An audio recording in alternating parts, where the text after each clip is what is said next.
how we try to tell ourselves that, first of all, we establish the fact that Somi and I happen to be mother of boys, and we want to raise them to be the kind of boys that Africa will be proud of in the future, the kind of men that would lead their homes, lead their companies, lead whatever sphere of influence that they are exposed to in a very good way. And something else that we tried to establish was the fact that it's one intentional mother to another, and so we're reaching out to intentional mothers in different areas, different places all around Africa and spread around the diaspora. I think I remember that. Okay, yeah. So, of course, I would say it's that vision that has kept us going. The fact that we see an Africa that we dream of, and we're telling ourselves that it's not enough to just whine and complain about it. We can do something about it from our little corner. Like the renowned chess player always say, it's possible to do great things from small places. So this is our own small place, and we're trying to do great things from here to influence the whole of Africa. So it's a very big dream. We're not just influencing Nigerian mothers, we're influencing African mothers. So the whole 54 countries of Africa. And so far the journey, we just want to say a special thank you to all our guests that have, graced this show. Your insights, your wisdom. It has been a journey, in fact. And, we're seeing an army of intentional Afri-moms. Of course, that is our code name. If you're in the community, you refer to yourself as an Afri-mom. And of course, with the support of amazing Afri-dads, And guess what? And guess what? We have another Afri-dad in the building today. We are going to be introducing him very shortly. We're going to be introducing him, and he's our second Afri-dad on the show. And just before the show, Zoe and I were talking. We were like, what is it about our Afri-dad? Guess what? He's a daddy to boys too.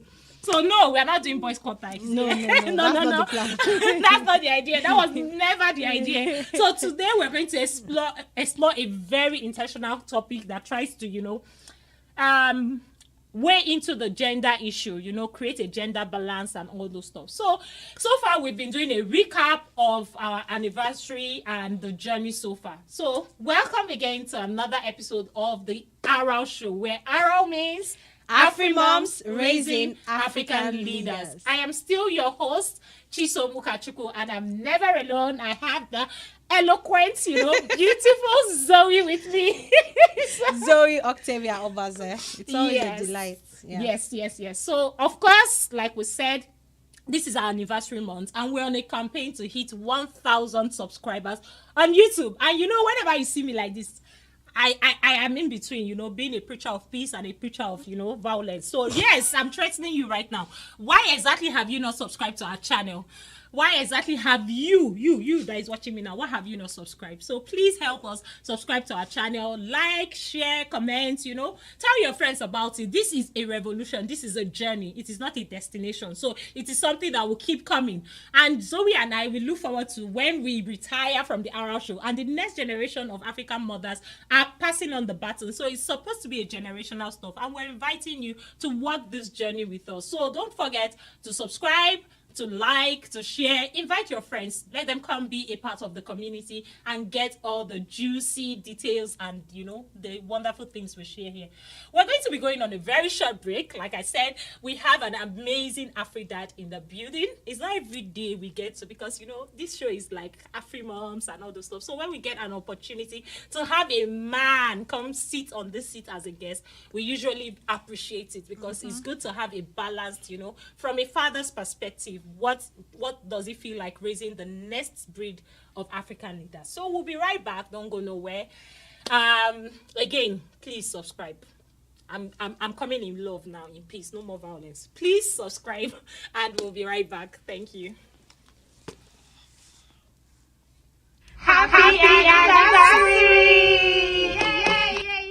It's been 1 year, 18 episodes on the A.R.A.L show, where A.R.A.L means Afri-moms raising African leaders. Thank you so very much for your engagement. Thank you for following. Thank you for liking and being a part of the A.R.A.L show in the past 1 year.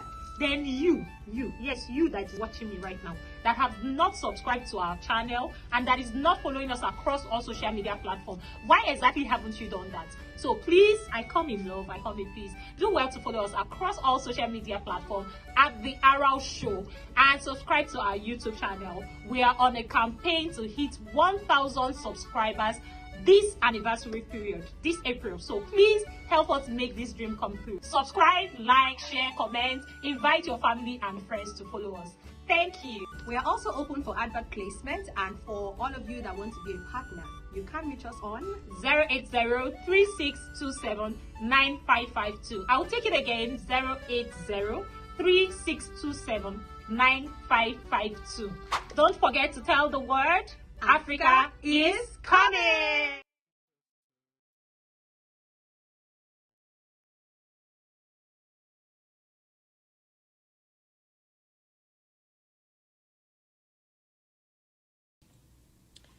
Welcome back. You're welcome back to the A.R.A.L Show, and right here and now we have our guest. He's none other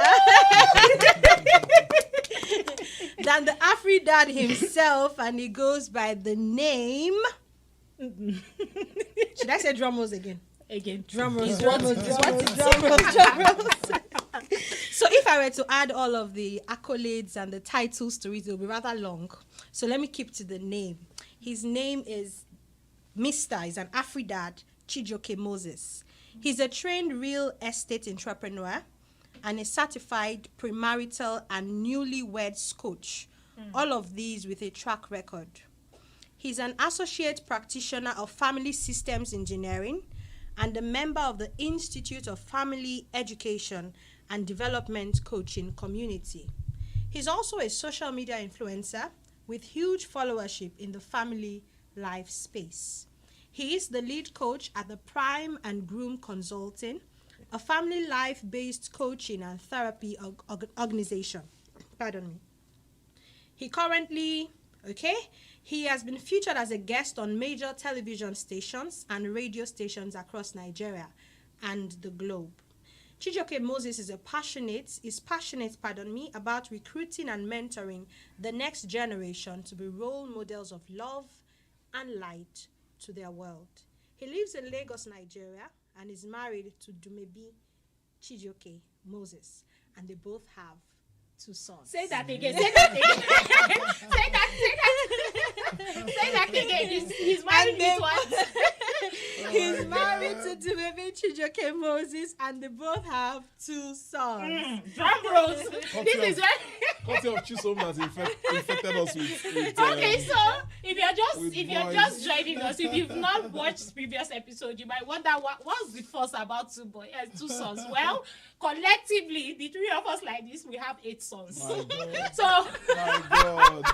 Africa is getting set. We are setting information. I'm telling you. So With you can imagine, soldiers everywhere. They are just men everywhere, like men mounts, like they would say. So welcome, sir. Thank you. Chisom. Thank you. And see how blessed I am amongst women. Yeah, so blessed are you amongst women.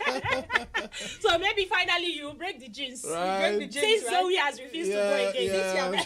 So I'm tapping the anointing for female children.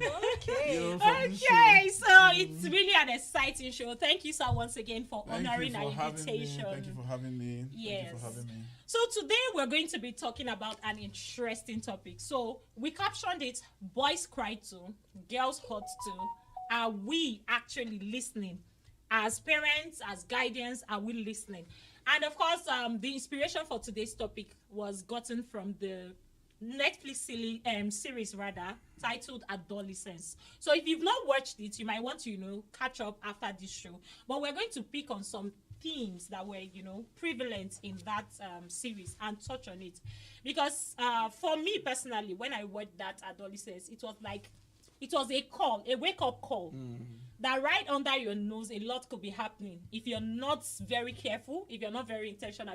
It's easy in parenting journey, it's easy to say, oh, I'm a good parent, but really the result is just like calling your results before the exam has been taken, right? So at the end of the day, when the true test of what you have put into your child comes, would you would your parenting be able to stand the test of time and say, yes, this parent actually did a good job? And that is what adolescence. So first of all, we want to hear from your perspective. What kind of emotions did the movie arouse in you after watching the movie? What came to your mind? What was running through your head? A whole lot. Trust me. As a matter of fact, I had seen the movie, you know, maybe like 2 weeks ago. Then yesterday I had to go back to it again, and you know, it was such an eye opener. Just like you said, you know, most times we're so quick to say, oh, you know, I'm a good parent. I'm doing this parenting thing very well. Reminds me of a story, you know, my mom shared with me a couple of years back. So it's a real life story. So a woman around the community where we live, you know, when my sister was growing up, my sister was growing up. Yeah. We used to attend the church where girls are not allowed to wear earrings and all of that. Okay. So one time my sister went to school and came back with earrings. The woman looked at my mom and said, "You see, madam, you're not doing your job very well." She said, "My daughters will not. If they try to in my house, I will cut off their ears." Very good. Because our kids were still very small then. Guess what? A couple of years down the line, let's not even go into details, but he went beyond the earrings. Those girls became terrorists, you know, to their parents. Until date, they're still terrorizing their family.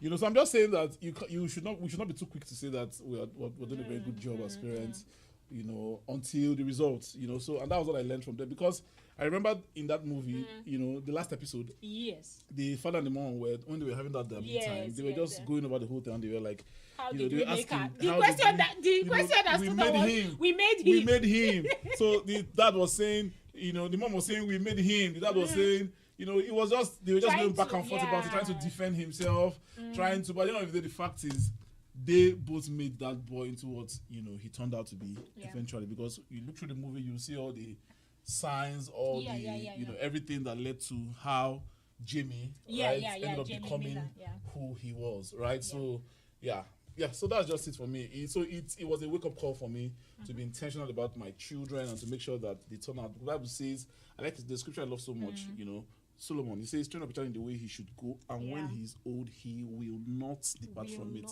Bible didn't say he might not, it says he will. So what it means is that if you train your children the way if you train them the way they should go, they will not. So if your kids end up going the other way, when you thought you led them this way, then you did not do your job properly.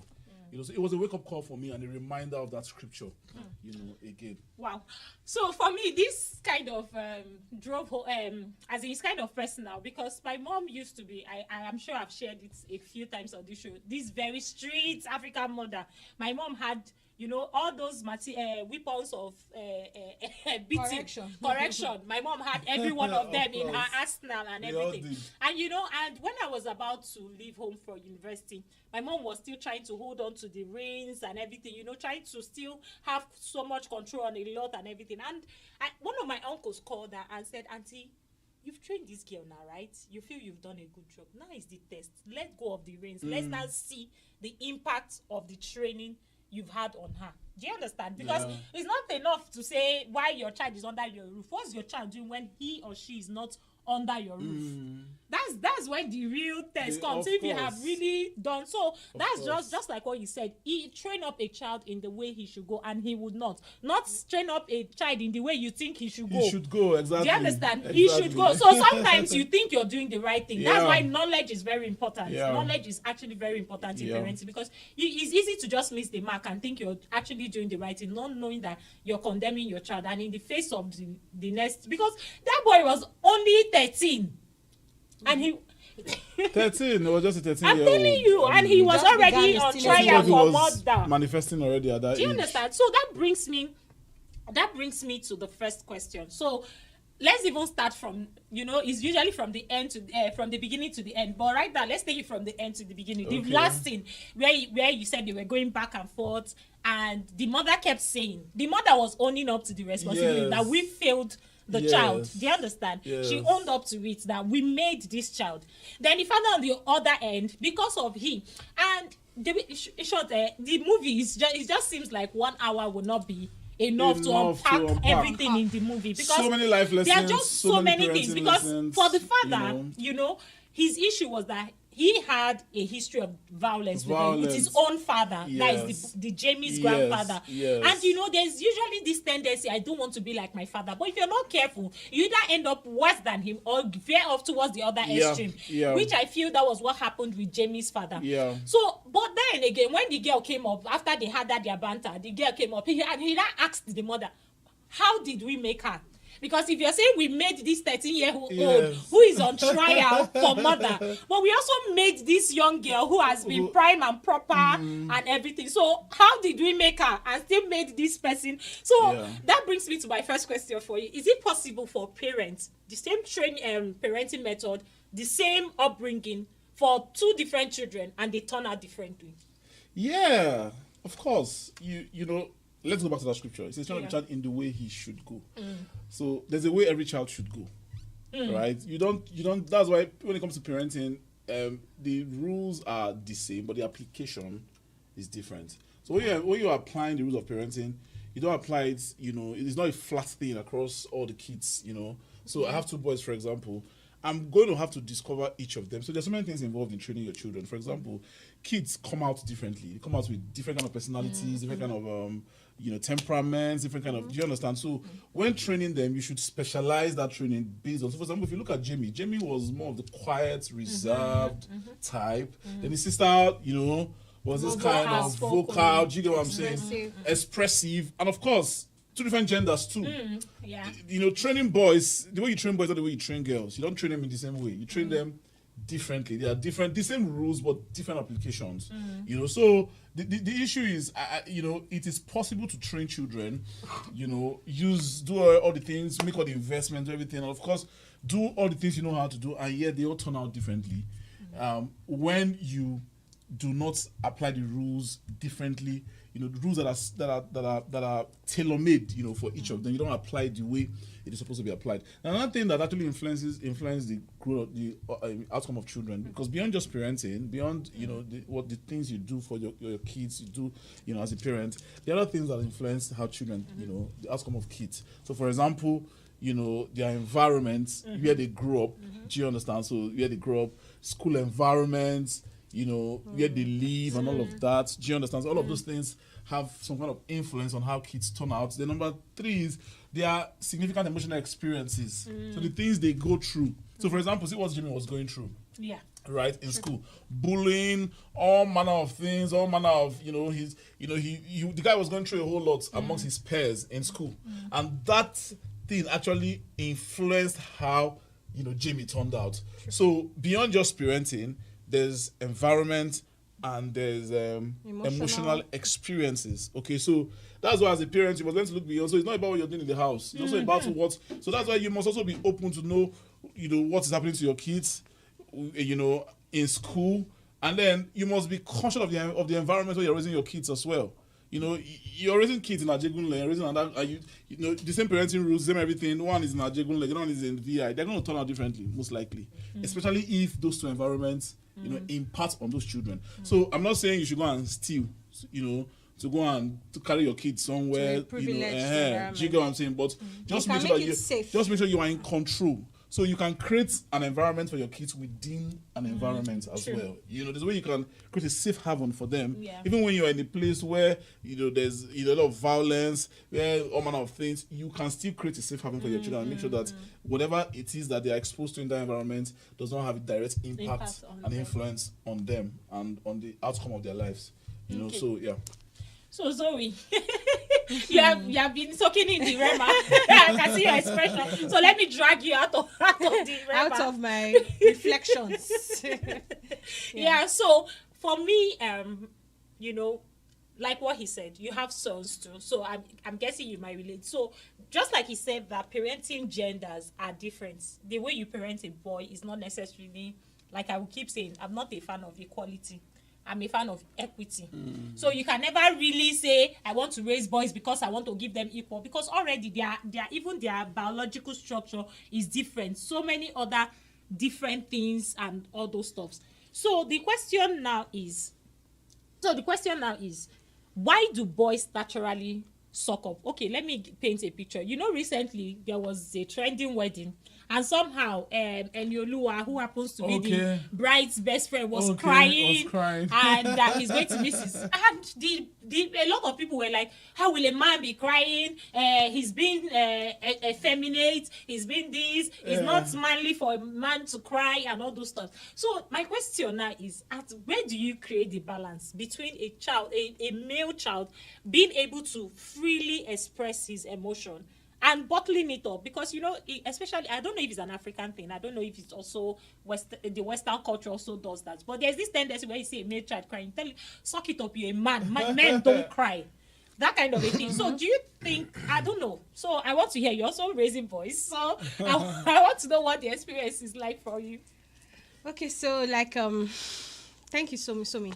First of all, we don't have all the answers, and we don't have. I remember giving birth to Idausa, and one of the first and most profound things anybody ever said to me is when she came to visit. It was a little boy in my hand. She said to me, "There are no textbooks. You learn on the go. You learn on the job."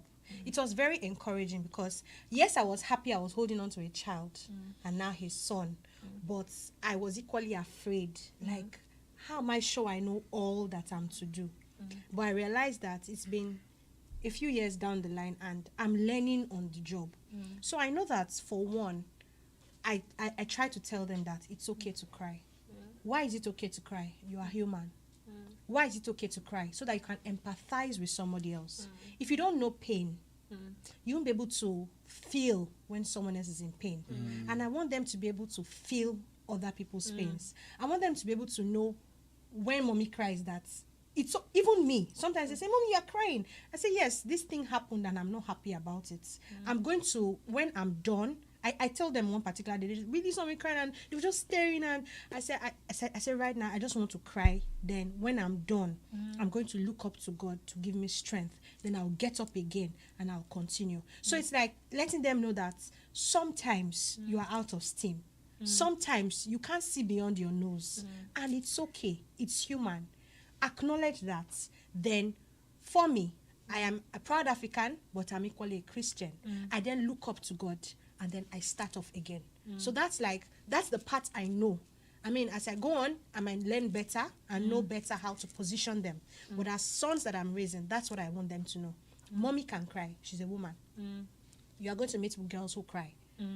You can also cry. Why? Because sometimes male and female, men and women, we run out of steam. But when that time comes, it doesn't mean it's the end. It just means we need to take a break now. But after now, we move on.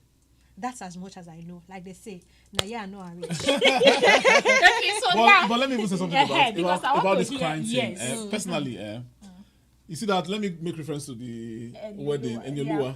You see that sobbing thing? A man coming to the public to sob. Nah. It shouldn't be.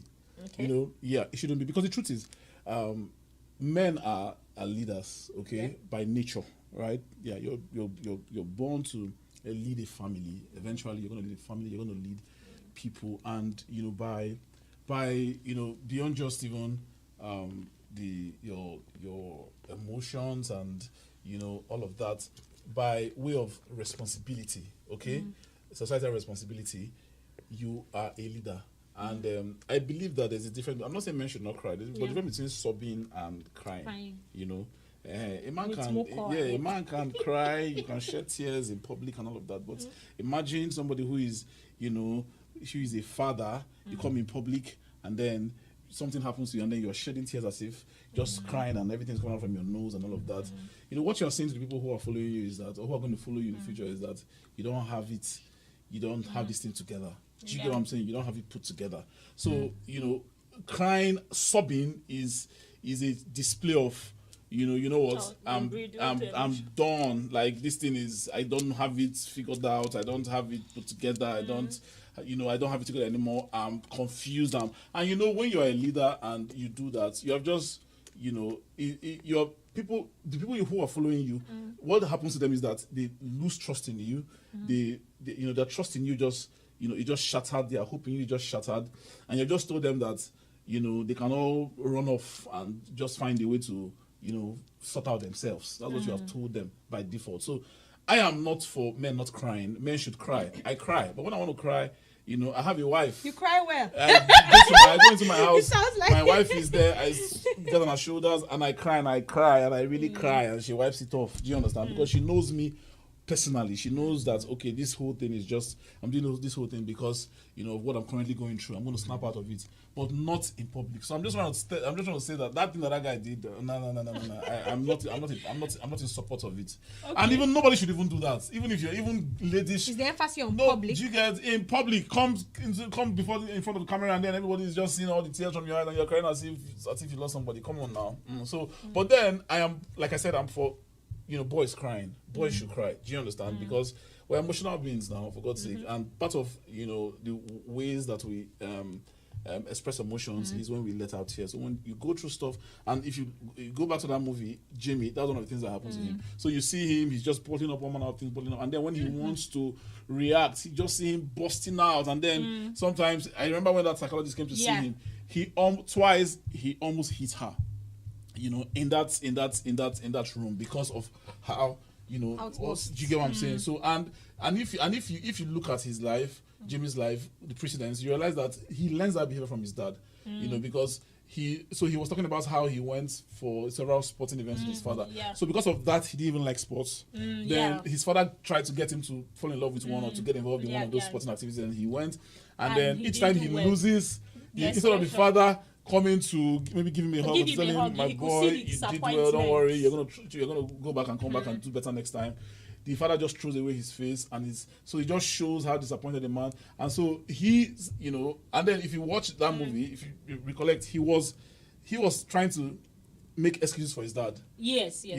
Like he was talking to the psychologist, told her, he said he wasn't disappointed, right? Was he?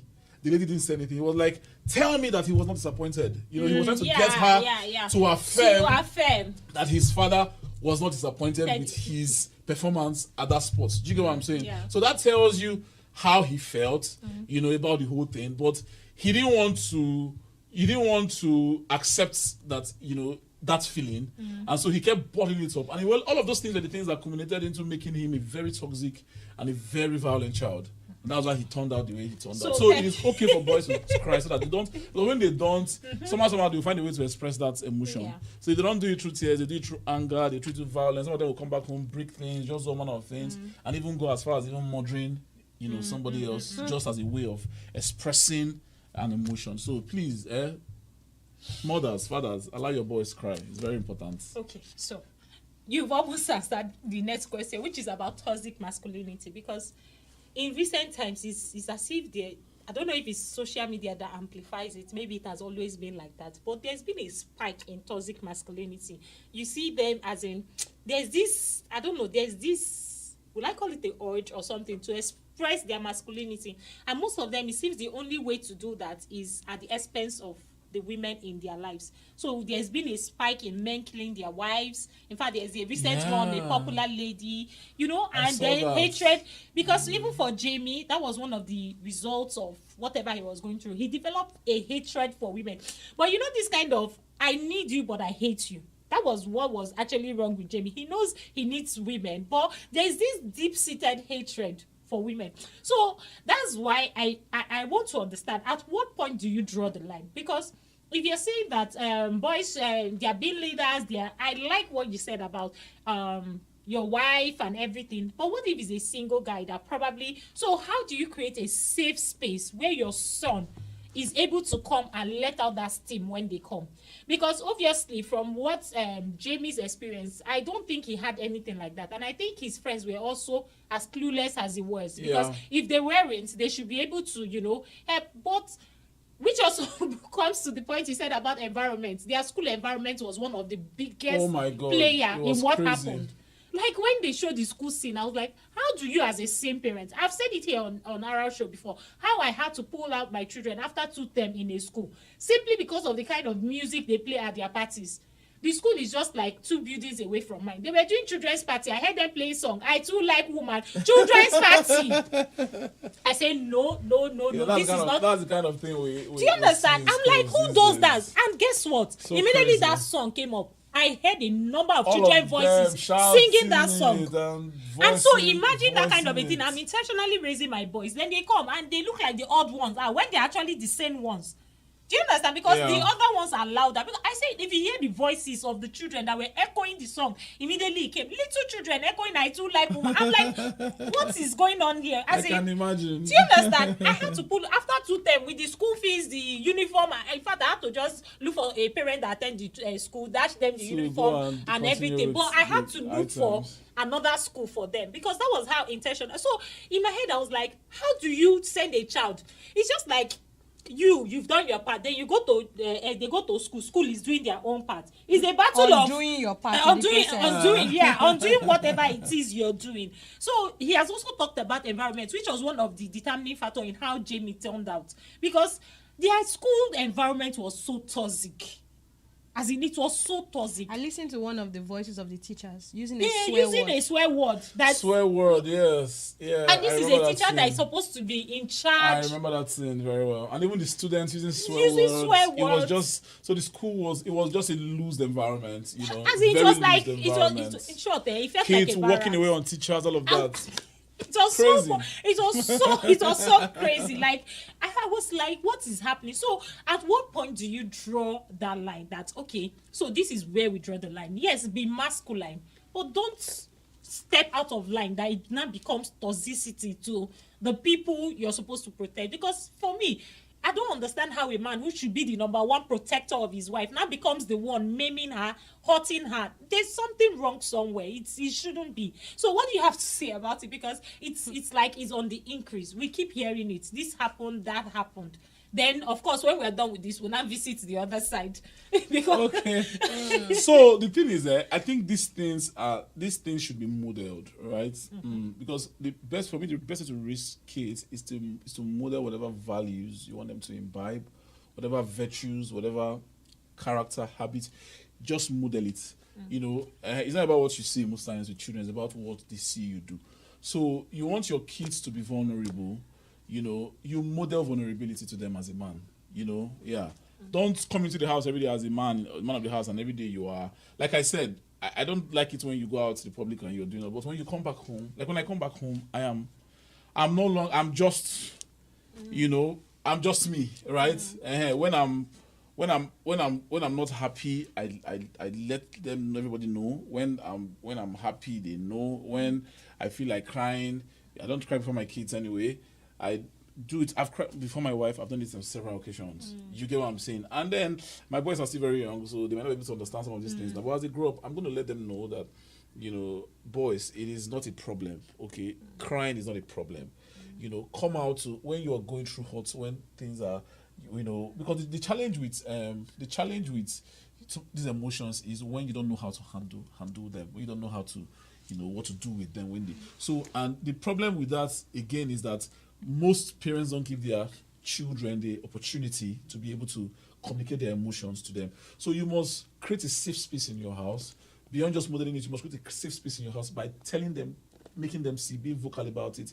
That as you're going, let them know it, that you care about them, that you love them, that you know, that whatever it is, you don't, even when, you know, they go to school. I remember when we were in secondary school, then primary school, then you go to school and the girl beats you in school. You don't want to come back, you don't want to, when you come back home, you want to just chin up and just make it look like nothing happened. You know, because it was, how can a girl beat you as a boy? I remember one time it happened to me, a girl beats me. In short, it was, that thing battered my self-esteem. Because amongst my peers and around, it was unusual for a girl to beat a boy. How can a girl be fighting with a boy and a girl beats the boy? It was unusual. Do you get what I'm saying? But yeah, so it battered my self-esteem for a long time. So each time I have issues. It happened once, but it messed me up. So each time that was in primary school, when I got to secondary school, each time I meet maybe I have issues with a girl and it's about to lead to a fight, I just run away. Because I didn't want a repeat of that kind of thing. Do you get what I'm saying? But as I grew up, I started understanding that this is not a big deal now. First you get power, get power. First you not get power, don't get power. You don't understand. And being a man is not about being able to do physical stuff or being physically strong. You know, it's part of it, but that's not all there is to masculinity. And that you are a man doesn't mean that you don't have women who are stronger than you physically. There are, do you get what I'm saying? There are men who are crippled. They are still men. They can't fight. There are men who don't have hands. There are men who, do you get, it doesn't make them less men. So I started knowing this as I grew up. So these are the kind of things you should teach your children. Do you get, so that when they come back home, they can easily just tell you things. Mommy, I today in school, see what happened and all of that. And of course, you scold them for fighting. And they make them say that the girl beat you or the girl put you on the floor, put your back on the ground, doesn't make you less of anything. You get what I'm saying? So you must make them know this. You must tell them, you must find different ways to paint this picture so that they come to that awareness and, you know, they live with that consciousness. It will help them in communicating how they feel to you per time, so that you can help them when they tell you things. You can talk to them or find ways to help them calm down, deal with that emotion at that time, and then, you know, move on from it. Okay, so that brings us to the other side. Because for Jamie, for example, he was both the predator and the prey. So he was like a two-edged sword. So he was also a victim and he was also a predator. So, and, you know, I had, let's say, in the area where we grew up, there was a certain lady, you always hear her tell her sons, don't hit girls, don't hit girls, don't hit girls. But then, because of that don't hit girls, she didn't know that her son was being bullied by a girl. And he couldn't do anything about it because of the orientation of you don't hit girls, you don't do anything. And you know, our society has come to make it look like, how do I put it? Our society has come to make it look like once a girl and a guy is involved, automatically you and the guy should just walk away no matter what the girl does. So how do we now create this balance? Because for Jamie, for example, yes, what he did was very bad. We condemn it totally. But there was a trigger. Yeah. There was a trigger. The girl he mothered was bullying him. And this one, you know, there's something like private bullying, maybe amongst we. But this one was public bullying on Instagram. Of course, we'll come back to what they were even looking for on Instagram in the first place as 13-year-old social media influence and all that. But this was a public humiliation. Do you understand? And that's for someone like him who bottles up a lot of things. That might have been his tipping point.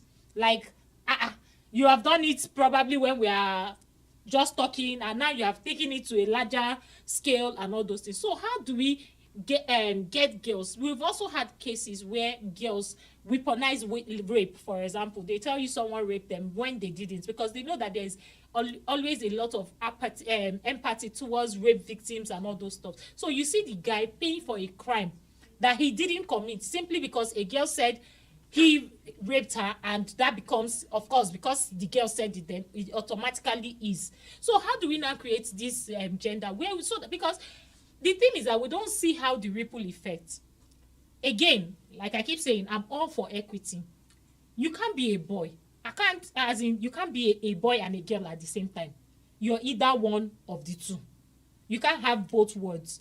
Because, again, no matter how you want to do equality, a boy will never see his menstrual cycle. A boy will never be able to carry pregnancy. Yeah. A boy will never be able to do a lot of things that women would do biologically and otherwise. So how do we now create this balance where masculinity, femininity, they are coexisting in harmony as God intended it from the beginning?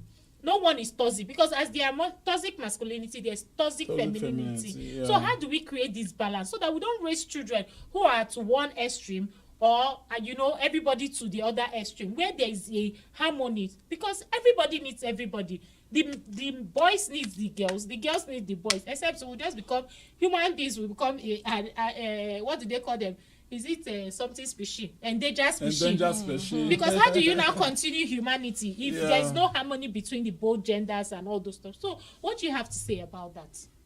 Okay, for me, I think it's just about establishing the fact, we need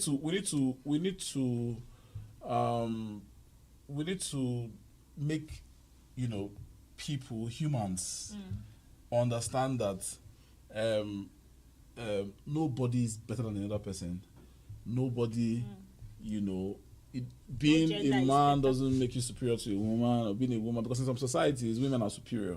For example, if you go to the Western world, the whole context of that society just makes it, makes it look like women should be given more attention and all of that.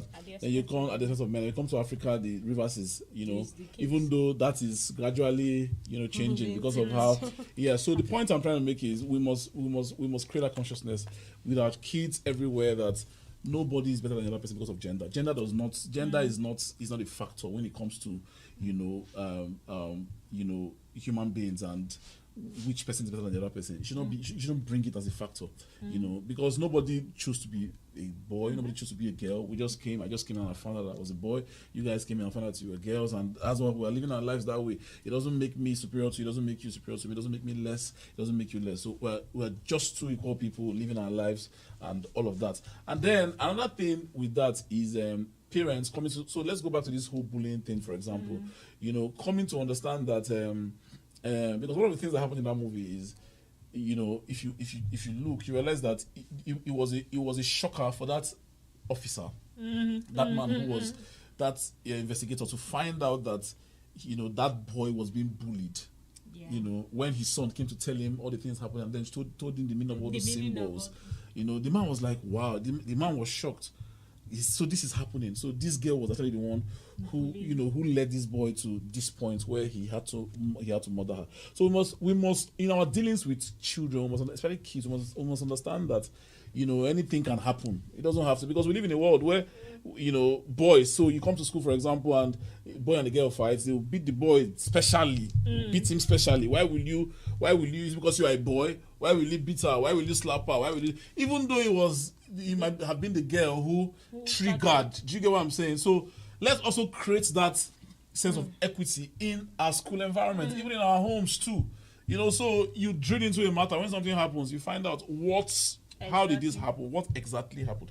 Drill into it and find out what happened. Because when a boy wants to bully, most times they do physical bullying. They beat, they slap, but girls will not touch you. They won't. They will just emotional bullying. They will just find one thing, tell you. I remember when I was in school then, oh my God, it was crazy. See this thing, I can relate to all these things. That movie, I could relate to it because in my school then, for example, secondary school, it was a prevalent issue. So you see girls. So I'll never forget one experience where what happened to me. I had a lot of, I wish you had time. I'd have shared a lot of personal experiences from, all these things we're talking about. So I remember one time I was asking a girl out in my school because it was the intern in my class. Then all my friends were busy asking different girls out, and so I wanted to also join the bandwagon. So I was asking this girl out, and she didn't say yes to me. So I remember one time we were now in. So some of my friends were in a class, and she and her friends were there too. So this girl went to the board. Because then, oh my God, if you had seen me in secondary school, have you seen my old pictures? You might have seen them. Oh my God, I was like, I, with a big head, a big tummy, flat bum bum, wide mouth, all manner of things, looking, I'm dark, but then, my God, I was darker than this. So this girl went to the board and drew one caricature. You see what she drew on the board? She didn't mention my name. I knew she was around me. So her best friend, who was there too, she called that one and said, who is this? Two of them laughed. I bowed my head in shame and I walked out of that room.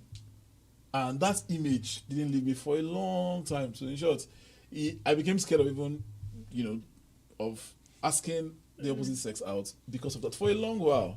Even up until my uni days and all of that. So it was in uni that I started healing from some of those things. So you see how this it was a 30-second, 1 minute act, but see the kind of impression it left with me and see how it impacted my life. And if I had not met healing, that's how I would have.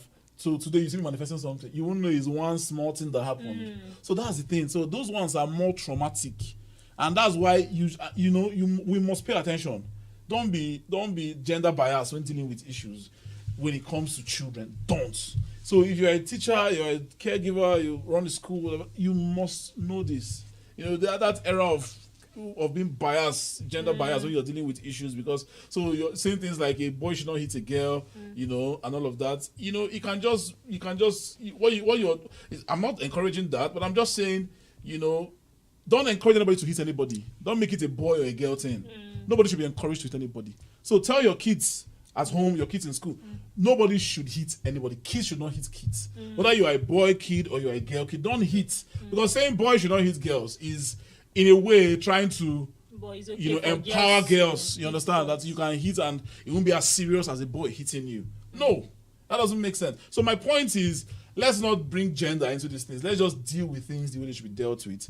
You know, drill into issues, find out what, find out why whatever is happening, and then deal with it the way it should be dealt with. And, we'll all be fine at the end of the day. May I ask a question? So if you were a father to that girl that drew that picture, what do you think you could have done or taught that girl to ensure that she doesn't emotionally bully a young boy her age?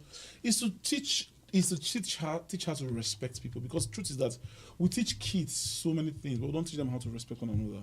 That's one of the things that we don't do as parents. So we teach them to do all manner of things, be respectful, we teach them to respect adults, we teach them to greet, but we don't teach them how to respect their fellow children. We don't teach them respect. So you find out, so that's why you see kids can be playing these days and they are cursing at each other. One is saying this, the other one is saying that. It's so normal for kids these days to curse.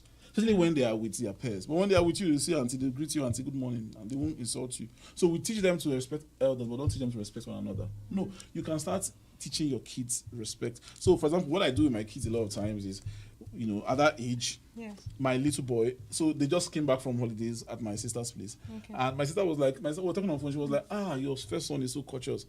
Like, he knows how to give great hugs. So I just laugh because I taught him that. So you see his younger brother, sometimes they are playing and he just hits that one, maybe because they are dragging something. He just hits.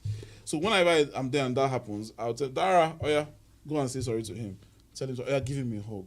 Sometimes that hug is always hard to give because he knows what a hug is. A hug is, is like telling, accept accept, you. yeah. It's like even saying, I'm wrong for hitting you. Do you get what I'm saying? So he at that age, there's that ego in them. You see, that's why you should don't look down on kids. So you see those kids, they know all these emotions we feel as adults, all of these things. They're boy kids. They know what it means, what masculine ego is, and they have it even at that age. So you see him sometimes struggling to, but sometimes I'll tell and say, you must give that hug, and then he does. So this is so easy for him to give that hug. You get what I'm saying? So it's about teaching that. So teaching them respect. If that girl knew if she understood, what respect for her peers, is, if she understood what it means to love people, irrespective of how you think they look, who you think they are, wherever they are from, kids, little kids, sometimes it's easier for them, but as they grow to become teenagers, like Jamie at that age, they start paying attention to all manner of things, paying attention to their, who they are, where they are from, their physique, all manner of things, You see, Jimmy kept saying, I'm ugly. He kept calling himself ugly because and he was even looking for the psychologist to affirm that he's ugly. Do you get what I'm saying? So the thing is, at that point, what you should do, what kids should do for kids, and trust me, I can't imagine a world, where kids are affirming kids. Oh my God, is that kind of world where like a kid, is easier for we adults to affirm each other because we have come to a certain level of understanding and knowledge, and we know what words can do to people. So I can easily affirm you and just make you feel good because I know the power of words. But kids don't know the power of words, so they easily use words. They just talk anyhow, just say things without knowing the effect. So that's why if you can start teaching your kids at that little age to affirm, you go to school, you see a boy in class, that what is calling ugly. Go to him every day and tell him he's a handsome boy. Make him see that what those people are saying is not true, that you see him differently. You can't see that thing, see that one thing. It will go a long way. You see that boy, if he grows up, he will never forget you in a hurry. Because in the midst of all he'll remember how in the midst of all the toxicity in class, you were the only one who, and you never can tell how far your words can go in helping that child come out of that nonsense. You get what I'm saying? So teach your kids to affirm. It's a parental thing. And then even in school, to teachers, teach the kids to affirm one another in class. When you find a child who is, maybe you come into a class and you see a class calling another child, you don't just let it slide. Yeah. And then sometimes when you do those things, I remember in secondary school when they do it to us, we'll just laugh. I'll just laugh, and everybody will just laugh. But somewhere within you're broken. And sometimes we just laugh it off. They tell you, look at you, big head, you just laugh. And then we used to call it wadding. I don't know if you remember it, wadding. So 2 of us will stay together, and I don't know if they still do it now. Kids still do it now. I think I saw some kids in it recently. So 2 of us can stay. So I'll be wadding you, you'll be wadding me, wadding you, and then we'll be laughing it off. But trust me, that's where that thing goes somewhere. It just sits in the recess somewhere down in your subconscious, and then at one day you meet on a particular situation, a particular something just happens, and then the thing just comes up, and then it just affects how you see yourself and how you attend to that particular situation. So the point is, let us teach kids to affirm one another, and then parents should also make sure, caregivers, teachers, make sure you don't accommodate name calling, you don't accommodate those kind of things around you. If we do that, we'll create safe haven where children can grow and thrive and become better humans. Yeah, so we'll soon be rounding up. It's been a very, very interesting conversation. And just to add to what he said, when it comes to words, you will never know how, I don't know, I keep saying it here, how my children are very sensitive to words. Like, it's so bad that you tell someone, this thing we say in Nigeria, when you want to say someone is really, really good, you say, that guy is bad, man. That kind of.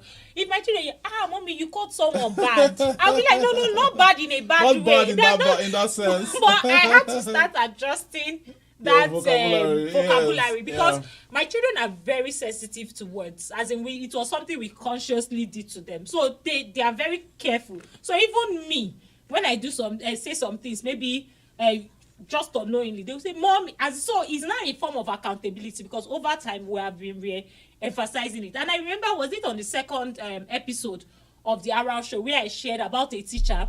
She came to class one day. They were about how many students? I can't remember the details, but let's say they were about 30 students, for example. She gave each one of them a paper, as in 30 papers, 29 papers each, something like that, and told them, for everybody in class, write out something you like about the person for each of your classmates, every one of them. Then when she finished, she collated everything that your classmates said about you and gave to each child. And gave to each child. So imagine having 29 positive things that your classmates said about feedbacks about you. So many years along the line, one of them passed on, and of course, as per fellow students, they traveled down to attend the funeral, and the teacher somehow was in attendance and all those stuff. Then the mother of the person that died came out and gave her a wallet and said he carried this every day, everywhere, all his life. And they opened the wallet, all those things his classmates, primary as in little children, till he was an adult, all those things that were said, he kept carrying. As it was when they brought that the paper was worn, then all of them started confessing that they still had theirs too. That is those that came, that they still had theirs too. They still do this one. One even said when he's discouraged and all those stuff, he goes back to read that and it helps him get back on track and all those stuff. That goes to show you that as a parent, as a teacher, because for me, it's enough to say parents, but we've got to see how you don't have total control on how your children turn out. That's why you need to embrace your teachers as partners in this parenting journey.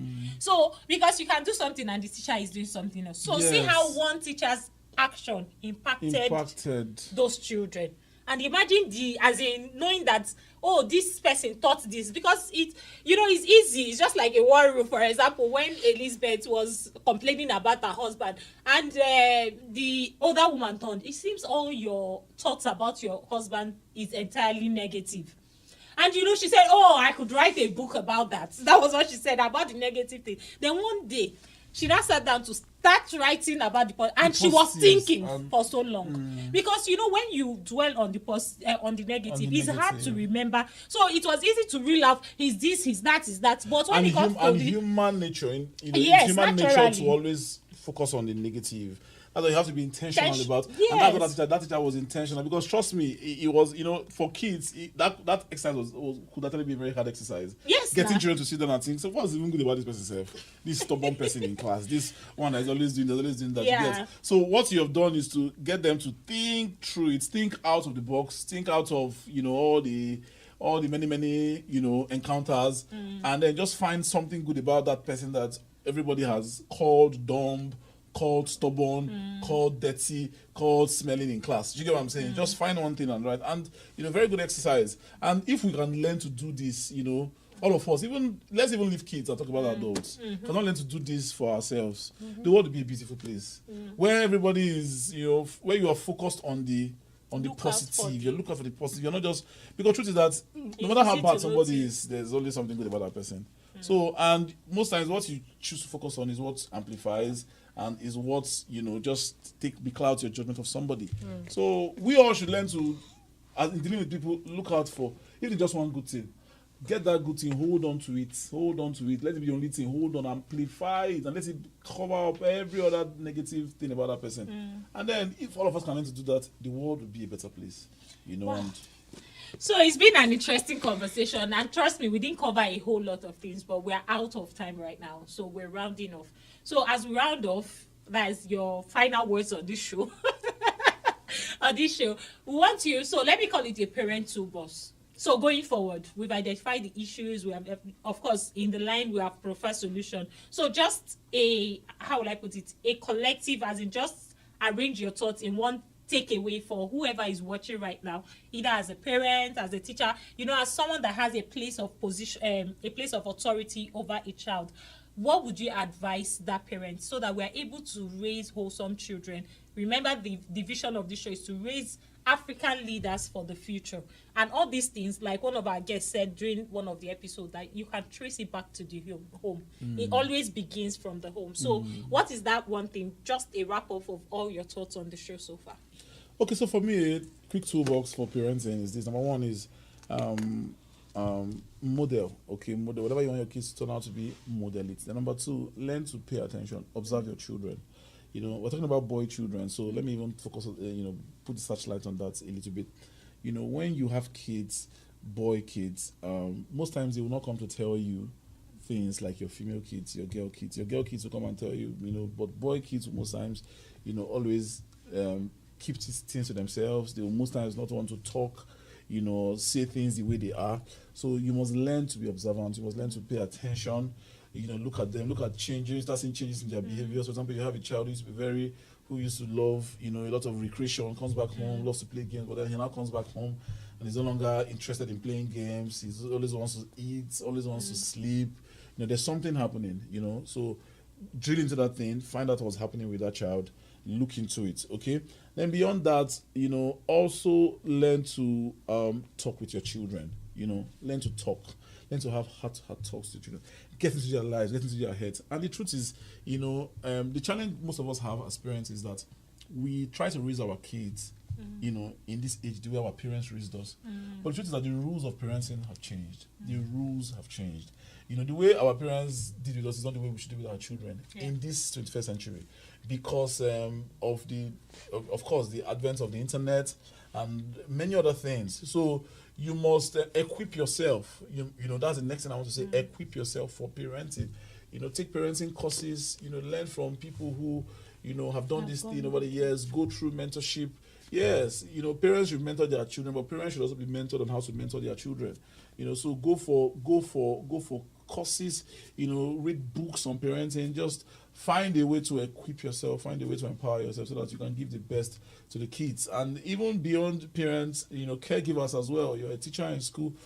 Just like you were saying, Chisom, sometimes you're doing a job in the house as a parent and the teachers are doing something different from what you're doing. It can just mess up the entire, parenting responsibility. So teachers must also learn to align themselves. What the parents are doing, why parents are working on giving the best to their kids, teachers should also be doing that. So schools should empower their teachers, empower caregivers to be able to do their job professionally, and to do it well. Okay, so, invest in training for yourselves. School administrators should invest in trainings for their teachers, and also that, as we're working from the home, from the school, you're also bringing in your best, and we're giving the best to these children, And lastly, I want to encourage you to get God involved, okay? Because somebody said to me one time, he said in Igbo, it is God that raises children.